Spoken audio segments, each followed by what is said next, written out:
Untitled. Science and living go hand in hand. Scientists have made many statements which they later found were not facts. They erred because they did not recognize that there is but one principle. Science will no longer be scholarly guesswork when scientists begin to correlate all conditions to that one principle. The discoveries of scientists today are so close to the truth that there are no actual discrepancies. We look forward to the day when this will be apparent to all. Photography is playing a great part in demonstrating these truths. I want to tell you of some of the advancements that have occurred which I witnessed on my recent trip to India. There are great people living there who are not only more than 500 years old, but actually 3,000 and 4,000 years old. I do not blame you if you are mystified and question my statements, but the facts are true, even if a skeptical Western world does not accept them. You do not need to take my word for it. I merely am attempting to tell you how these people live and how they accomplish their purposes. Many people ask me the purpose of living hundreds of years. Now, if you could live 1,000 years and be just as young as you wish, wouldn't you have a wonderful fund of information at your command? Couldn't you be of great assistance to humanity? Unless you have been an outstanding person, your life is quickly forgotten after you pass through the change we call death. That very forgetfulness is a drain on humanity. The influence of a person that has been forgotten becomes more or less dormant, even though it actually carries on. The memory does not go back to bring that influence into perfect conformity to the completion of humanity. We are here to bring civilization to a point from which it will never go back into darkness. We are to rise completely out of limitation. The experiments which we were privileged to witness show the great strides being made toward the completion and stepping forth of this race into the 7th stage of its development. In the Bose Institute, it has been demonstrated that photographs can be taken of the single cell, of that cell as it divides and builds another cell, then all taking their place and function in the body. There are billions of cells built every moment. As the cell divides and creates a new cell, our thought is implanted upon it. In the first cell, all is perfect. That cell was first known as the Christ cell. It is always just as young as ever it was. It never takes on old age. It is the primal spark of life.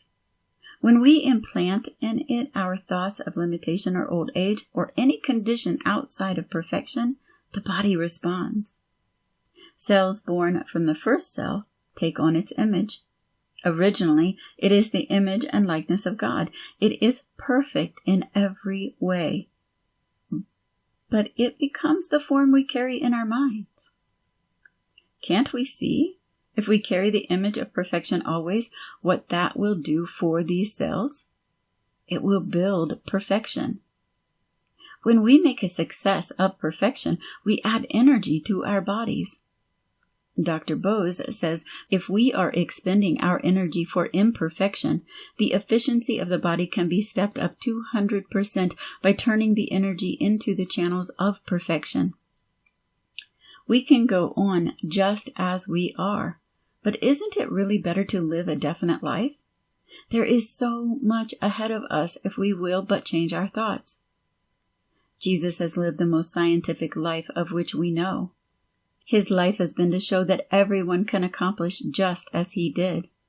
Our trouble has been that we have not taken the time to understand his simple teachings. We have always looked for the spectacular, someone to stick pins in his flesh, be buried alive, or suspend animation. But such demonstrations do humanity no good. If the accomplishment is not along scientific lines such that it can be used for everyday purposes, it has no value to individuals. The most valuable thing to humanity is the simple truth by which we can live every day and use every moment of our lives. It is a most remarkable privilege when we learn how to use thought in our lives. Dr. Bose remarked, "What an age we are living in! What an age of simplicity we are coming to! And what a privilege to live this life and see humanity out of the rut of poverty and distress. I can see the whole world lifting itself out of limitation by the use of thought." Dr. Bose shows that we can control every part of the plant life. He proves that there is not a plant in existence that did not come into manifestation through the thoughts of man. Man has built it all. It is that God principle flowing through humanity that brings into being this beauty we see in nature. He makes the statement that if it were not for the human family, there would be nothing in existence today, not even the animals. If there were no fear in the hearts of humanity, there would not be a carnivorous animal in existence or an animal that fights another. We know that the fiercest animals will not harm us if we do not fear it. Unless we admit fear, that animal will pass by us just as it passes the trees or grass.